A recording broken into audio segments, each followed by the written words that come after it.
अस्सलामुअलैकुम वरहमतुल्लाहि वबरकातुहु। अल्हम्दुलिल्लाहि वहदा वस्सलातु वस्सलामु अला मन ला नबिయ్య బഅద। ప్రియ విశ్వాస తెలుగు సోదర సోదరీమణులకు ఇస్లామిక్ లైఫ్ టెక్నిక్స్ ఛానల్లో స్వాగతం, సుస్వాగతం. అనంత కరుణామయుడు, అపార కృపాశీలుడు అయిన అల్లాహ్ మనకు ఒక ముఖ్య ఉద్దేశంతో సృష్టించాడు. మిత్రులారా, మనము నమాజు సిద్ధాంతాలు అనే శీర్షికలో ఉన్నాము. అందులోని భాగంగా ఈనాటి పాఠం సలాతు సఫర్, ఖసరు నమాజు నియమాలు.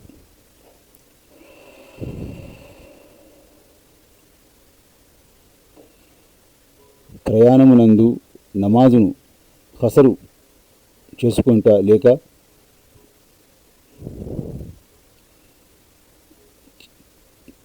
చేసుకొనకపోవడం రెండు విధములు అనుమతించబడినవి. అయితే ఖసరు చేయుట ఉత్తమం. ఒక హదీసులో ఇలా ఉంది.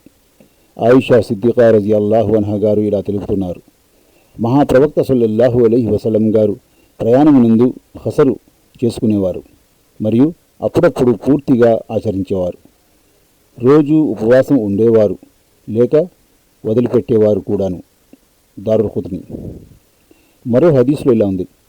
అబ్దుల్లాహ్ బిన్ ఉమర్ రజియల్లాహు అన్హు గారు ఇలా వక్కానించారు. మహాప్రవక్త సల్లల్లాహు అలైహి వసల్లం గారు ఇలా ప్రబోధించారు. దేవునికి ఏ విధంగా అయితే పాపము, అజ్ఞానము ఇష్టం లేదో అదేవిధంగా భక్తునికి వీలు లేని చోట అనుమతి ప్రసాదించుట కూడా ఇష్టమే. అహ్మద్.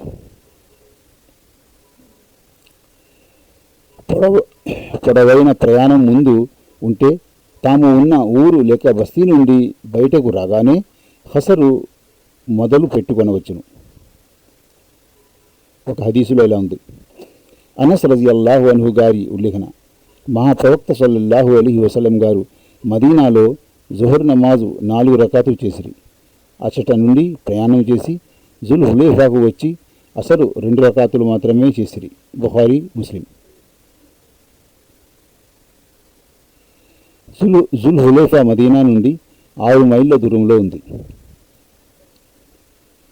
మహాప్రవక్త సల్లల్లాహు అలైహి వసల్లం గారు నమాజును ఖసరు చేసుకోవడానికి నిర్ణీత ప్రయాణ దూరమును తెలుపలేదు.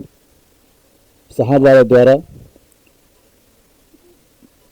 9 నుండి 36, 38, 40, 42, 45 మరియు 48 మైళ్ళ దూరము ఖసరు దూరముగా విభిన్న ఉల్లేఖనలు ఉన్నాయి.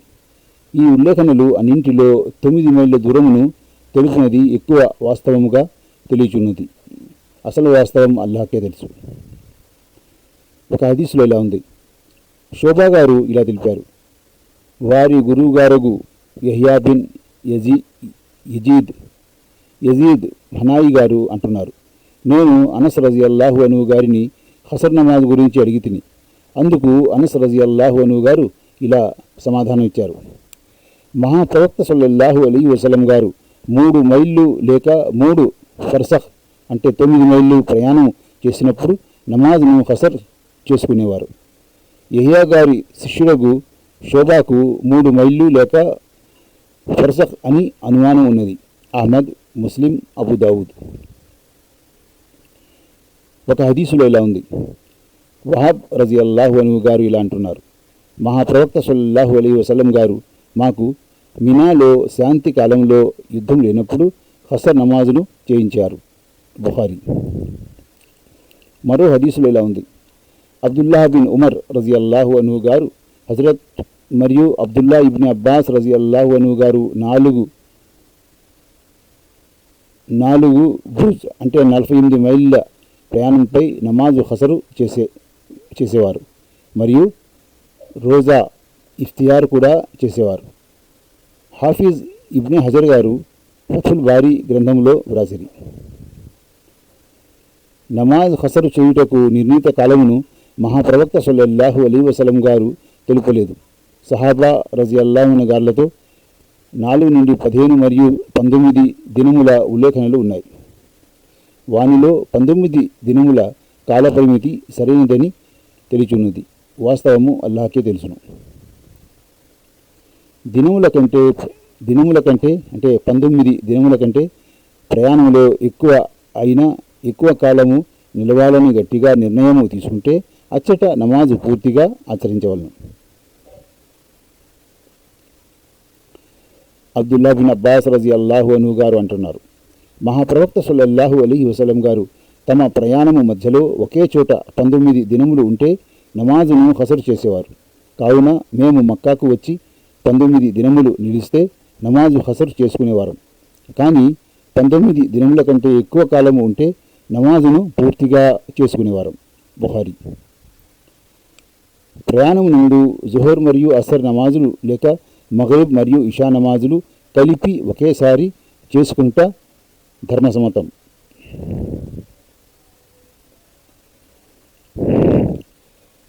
జుహర్ వేళ ప్రయాణము మొదలు పెట్టవలసి వస్తే జుహర్ మరియు అసర్ నమాజును కలుపుకొనవచ్చును. ఒకవేళ జుహర్కు ముందు ప్రయాణము మొదలు పెట్టినచో జుహర్ నమాజును వెనుకకు నెట్టి అసర్ వేళ 2 నమాజులు జమ చేసుకుంటా ధర్మబద్ధం అంటే ధర్మసమ్మతం.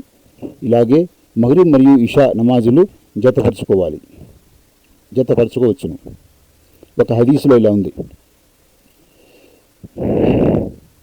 ముఆజ్ బిన్ జబల్ రజియల్లాహు అన్హు గారు ఇలా అంటున్నారు, తబూక్ యుద్ధ సమయమున ప్రయాణము మొదలు పెట్టుటకు ముందు సూర్యుడు తలపై నుండి వాలిపోతే మహాప్రవక్త సల్లల్లాహు అలైహి వసల్లం గారు జుహర్ మరియు అసర్ నమాజులు అదే సమయమున జమా చేసి ఆచరించేవారు. ఒకవేళ సూర్యుడు వాళ్ళకు ముందే ప్రయాణము మొదలుపెట్టు ఉద్దేశం ఉన్నచో జుహర్ నమాజును వెనుకకు నెట్టి అసర్ నమాజు వేళ 2 నమాజులు ఆచరించేవారు. అదేవిధముగా మగ్రిబ్ నమాజు నందు కూడా చేసేవారు. అనగా ఒకవేళ ప్రయాణము ప్రారంభించక ముందు సూర్యుడు అస్తమించిపోతే మగ్రిబ్ మరియు ఇషా నమాజులు అప్పుడే చేసుకునేవారు. ఒకవేళ సూర్యాస్తమనకు ముందు ప్రయాణము మొదలు పెడితే మగ్రిబ్ నమాజును వెనుకకు నెట్టి ఇషా సమయమున రెండింటిని కలిపి చేసుకునేవారు. అబూ దావూద్, తిర్మిజీ. 2 నమాజులను జమాత్తో కలిపి ఆచరించవలసిన మస్నూన్ విధానము ఇలా ఉంది.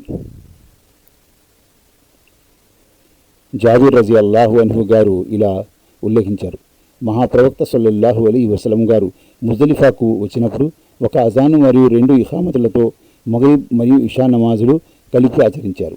మరియు 2 నమాజుల మధ్య సున్నత్ నమాజులు ఏమీ ఆచరించలేదు. అహ్మద్, ముస్లిం మరియు నసాయి. ఖసర్లో ఫజర్, జుహర్, అసర్ మరియు ఇషా నమాజులు 2 రకాతులు మరియు మగ్రిబ్ నమాజు 3 రకాతులు ఫరజ్ ఉంటాయి. ప్రయాణికుడు స్థానికునికి ఇమామత్ చేయవచ్చును. ముసాఫిర్ ఇమామ్గా ఉండి నమాజ్ చేయించినచో అతడు ఖసర్ నమాజు చేసి ముగించుకొనవలెను. కానీ ముఖ్తది స్థానికుడు అయినచో వెంటనే లేచి మిగతా నమాజును పూర్తి చేసుకోవాలి. ఒక హదీసులో ఇలా ఉంది, ఇమ్రాన్ బిన్ హుసైన్ రజియల్లాహు అన్హు గారు అంటున్నారు, మహాప్రవక్త సల్లల్లాహు అలైహి వసల్లం గారు ప్రతి ప్రయాణం నందు ఇంటికి వాపసు వచ్చినంత వరకు ఎల్లప్పుడూ నమాజు ఖసరు చేసుకునేవారు. మక్కా విజయము సమయమున ప్రవక్త సల్లల్లాహు అలైహి వసల్లం గారు 18 దినములు మక్కాలో నిలిచిరి మరియు మగ్రిబ్ నమాజు తప్ప అన్ని నమాజులను ప్రజలకు 2 రకాతుల్లో చేయించేవారు. మరియు తాము నమాజు ముగించి సలాము తర్వాత ప్రజలకు ఇలా ఆదేశించేవారు, ఓ మక్కా జనులారా, లేచి తమ నమాజులను పూర్తి చేసుకునుడు, మేము ప్రయాణికులము. అహ్మద్. ప్రయాణంలో వితర్ నమాజు చేయుట కూడా అత్యవసరం. వితర్ నమాజు అధ్యాయంలో 340 సిద్ధాంతం క్రింద హదీసు చూసుకోండి.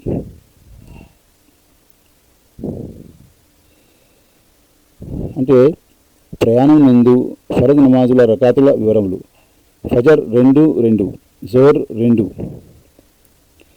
అసర్ 2, మగ్రిబ్ 3, ఇషా 2, జుమా 2. ఇషాలో 2 ఫర్జ్ మనం చదువుతాం, ఆ తర్వాత లాస్ట్లో 1 వితర్ చదువుతాం. మత సిద్ధాంతము: ఓడ, విమానము, రైలు మొదలగు వానిలో ఫరజ్ నమాజులు చేసుకునవచ్చును. ఏమీ అపాయము లేని పక్షమున ఫరజ్ నమాజు వాహనంలో నిలబడి చేసుకునవచ్చును, లేనిచో కూర్చుని అయినను చేసుకునవచ్చును. ఒక హదీసులో ఇలా ఉంది, అబ్దుల్లా బిన్ ఉమర్ రజియల్లాహు అన్హు గారు ఇలా అంటున్నారు, మహాప్రవక్త సల్లల్లాహు అలైహి వసల్లం గారిని ఓడలో నమాజు చేయు విషయము ప్రశ్నించబడినది. వారు సల్లల్లాహు అలైహి వసల్లం ఇలా ప్రవచించారు, మునిగిపోయే ప్రమాదము లేకపోతే నిలబడి నమాజు చేసుకోండి. దారుల్ ఖుత్ని. సున్నత్ మరియు నఫిల్ నమాజులు వాహనం మీద కూర్చొని చేసుకునవచ్చును. నమాజు మొదలు పెట్టుటకు ముందు వాహనము ముఖము కిబ్లా వైపునకు తిప్పుకోవాలి. తరువాత అది ఎటువైపు తిరిగినా సరే వాహనము ముఖమును కిబ్లా వైపునకు త్రిప్పుటకు వీలు పడకపోతే అది ఉన్న వైపునకే తిరిగి నమాజు చేసుకునవచ్చును. ఒక హదీసులో ఇలా ఉంది, అనస్ బిన్ మాలిక్ రజియల్లాహు అన్హు గారు ఇలా అంటున్నారు, మహాప్రవక్త సల్లల్లాహు అలైహి వసల్లం గారు వాహనం మీద ఉండి నఫిల్ నమాజు చేయవలనని తలంచితే వాహనాన్ని కిబ్లా వైపునకు త్రిప్పి తక్బీర్ చెప్పి చేతులు కట్టుకునేవారు. తరువాత వాహనం ఎటువైపునకు పోవలను అటు పోనిచ్చేవారు. అహ్మద్, అబూదావుద్. ప్రయాణంలో ఇద్దరు వ్యక్తులున్నవారు వారు నమాజు వేళ అజాన్ చెప్పి జమాత్ రూపంలో నమాజు చేసుకొనవచ్చును. మాలిక్ బిన్ హువైస్ రజియల్లాహు అన్హు గారి ఉల్లేఖన, ఇద్దరు వ్యక్తులు మహాప్రవక్త సల్లల్లాహు అలైహి వసల్లం గారి అనుమతి తీసుకుని వెళ్ళసాగితే వారికి ప్రవక్త సల్లల్లాహు అలైహి వసల్లం గారు ఆదేశించారు, దారిలో నమాజు వేళ అయినప్పుడు అజాన్ చెప్పాలి మరియు మీలో పెద్దవాడు ఇమామత్ చేయాలి. బుఖారీ. ప్రయాణంలో సున్నత్ నమాజులు నఫిల్ అగును. అబ్దుల్లా బిన్ ఉమర్ రజియల్లాహు అన్హు గారు మినాలో హసర్ నమాజు పూర్తి చేసి తమ పడక మీదికి వచ్చేవారు.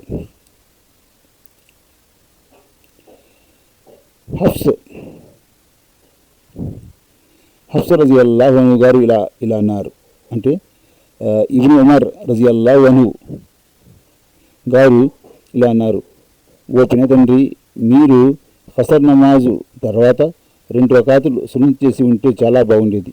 అబ్దుల్లా బిన్ ఉమర్ రజియల్లాహు అన్హు గారు అన్నారు, నేను సున్నత్ చేసి ఉంటే దానికి బదులుగా ఫరజ్ నమాజునే పూర్తిగా చేసుకునేవాడిని. ముస్లిం. ప్రయాణికుడు స్థానిక ఇమాం వెనుక నమాజ్ పూర్తిగా చేయాలి. నాఫే రజియల్లాహు అన్హు గారు ఇలా తెలిపారు, అబ్దుల్లా బిన్ ఉమర్ రజియల్లాహు అన్హు గారు మక్కా పట్టణంలో 10 రాత్రులు ఉండిరి మరియు హసరు నమాజులు చేయుచుండిరి, కానీ ఇమాం వెనుక అయితే పూర్తి నమాజు ఆచరించేవారు. మాలిక్. మిత్రులారా, చూసారా, ప్రతి చిన్న విషయం, ఏ నమాజైనా ఏ సమయమైనా ప్రతి చిన్న విషయాన్ని మనకు బోధించింది ఇస్లాం. ఇస్లాం ఒక జీవన వ్యవస్థ. ఈ వ్యవస్థ ప్రకారం ఎవరైనా నల్లవాడైనా తెల్లవాడైనా ఏ దేశానికి చెందిన పౌరుడైనా ఎవరైనా సరే దీని ప్రకారం ఆచరిస్తే స్వర్గం, దీన్ని తిరస్కరిస్తే నరకం. అందువల్ల సోదరులరా, మనమందరము ధార్మిక విద్య నేర్చుకుందాం, దాని ప్రకారమే జీవిద్దాం, ధార్మిక విద్యను ఇతరుల వరకు అందిద్దాం. దాని ఫలితంగా తీర్పు దినం నాడు పుణ్యం సంపాదిద్దాం. తద్వారా ఇన్షా అల్లా తీర్పు దినం నాడు స్వర్గంలో ప్రవేశిద్దాం. ఆమీన్. అల్లాహు తఆలా మనందరికీ భాగ్యం ప్రసాదించుగాక. ఆమీన్. వాఖిరు దావానా అనిల్ హమ్దులిల్లాహి రబ్బిల్ ఆలమీన్.